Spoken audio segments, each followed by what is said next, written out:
Hey guys, Mike here. So is the EV sell-off over? That's one big question. The other one is, are we about to have a huge EV short squeeze happening?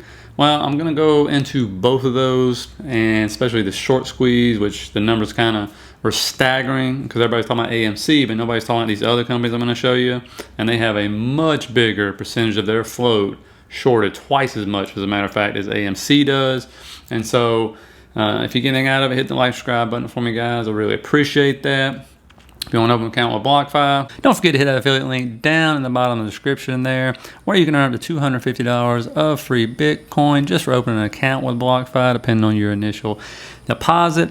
And more importantly, draw interest on all your cryptocurrencies and get a payment each month for that, which is what I love to do.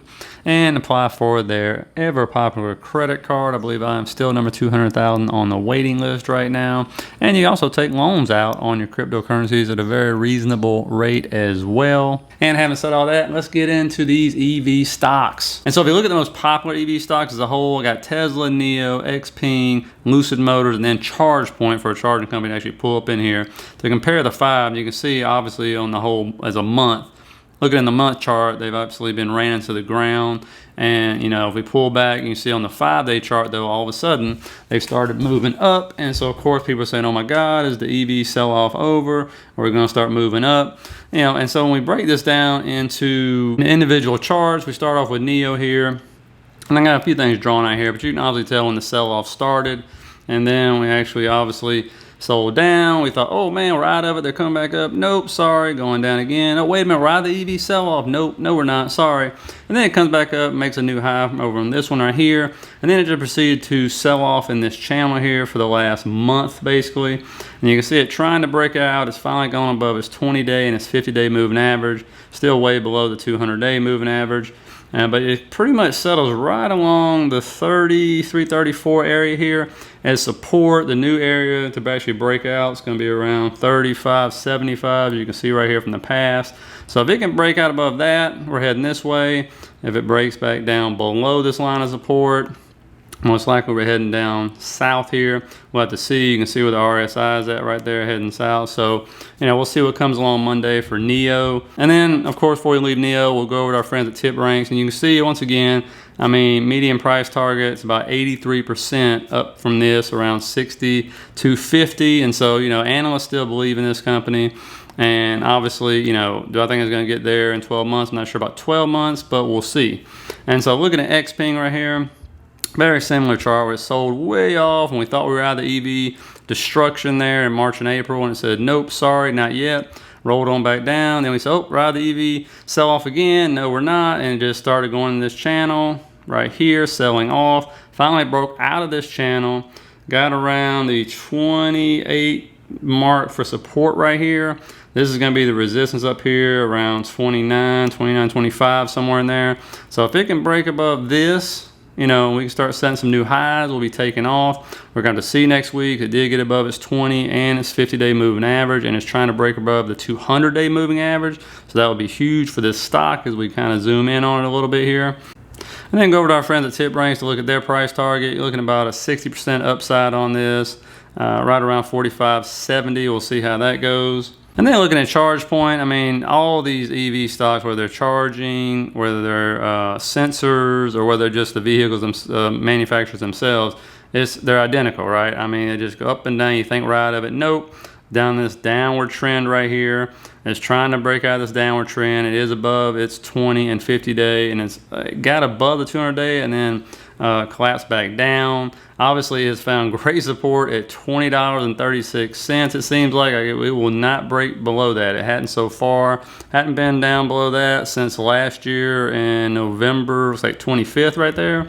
And so you pretty much know we're not going down below 20 unless there's just a catastrophe. But as you can see, I mean, it's still downward trending, so we'll see what happens. If it can break above the 200-day, I think we'll be, you know, rocking and rolling. And then looking over Tip Ranks for them, you're looking about a 55% upside in 12 months. Average price target around 36. From the best analyst, you got, you know, price target at 39, so it's about a 65% upside for it. And so, of course, looking at those, you can tell, looking at the chart, both of them, all of them have failed many times to actually finally break out and start heading north again and consistently stay there without having to break down again. And so we'll see what happens in that. But the one thing nobody's talking about, because I think AMC has taken all the love and everything about, you know, the percentage of the float that's short on AMC and a short squeeze, but nobody really is talking about these EVs companies. And, you know, and so I looked at it and I went on FinViz and pulled up the list, and the number 1 on the list is an EV company, right? And I think number 6 is an EV company, and number 12 is an EV company. And I'm going to show you that list, and so you can look at that and say, ooh, maybe, you know, those are there getting ready to short squeeze themselves, or will bring it to people's attention, and maybe they'll short squeeze, who knows. But let's look at this list from FinViz is what it is, okay? And so here's the list, and you can see Laser, which is Luminar, which is autonomous driving sensors, 46.95% of the float right there. Nickel is 43% of the float.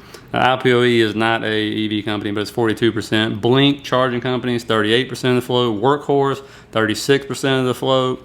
You know, and if we keep going down, for those who like Sins, for example, it's 34% of the float. And if you look on the next page, you can see there's Ride, which is Lordstown Motors, sitting at 32% of the float. And if I went to the third page, you see Fisker on there as well. 28% of its float is short, according to this website. And so, you know, if you're in these stocks already and you see big moves up, that could be the explanation for you right there. Or if you're a gambler and you like to try to get in and create a short squeeze, then you can do that as well. But there's another thing, you could see all the EVs start to move up if these start to get a short squeeze, or even institutions start to close out their short positions voluntarily. We know how that is. But the bigger question really is the EV sell-off over. And my question is, has the narrative changed? Did something happen in the last few days that all of a sudden inflation fears just disappear? Absolutely not. You know, they haven't disappeared at all. And, you know, did the chip shortage just go away? Do we fix that? I mean, I know XPENG said they think it'll be over 90 days. Other companies, I haven't heard say that at all. I'm not sure if they're making their own chips or whatever, but, you know, that's things to look out for. And, you know, don't forget, we're going to have, you know, if inflation continues going up, people are still going to have interest rate concerns. There's no doubt about it. Eventually they'll have to raise them. So people, of course, will freak out, because high growth stocks like these EV plays are the ones that get beat down for that. That's why they've been sold off so bad. So, you know, it's something to think about. But the other thing we're going to look at real quick is, remember when we released the CPI data, the inflation data this month, how did the EV stocks react? You know, and remember, we're going to be coming out, I think it's June 10th, 8:30 a.m. pre-market. They're going to come out with the next inflation data coming up here in, what is that, 20 days, whatever it is, something like that. And so if you look at those charts real quick, you can see right there, XPENG was on the 12th, and it sold off about 5%. But if you look at the lead up, the few days before that, it sold off 12%. But they made a nice bounce, right, on the big sell-off. And then if we just type in NIO real quick, we'll look at that one. You know, basically go to the 6, or actually 1 month, pretty much the same thing. You're looking at about an 8% sell-off for it.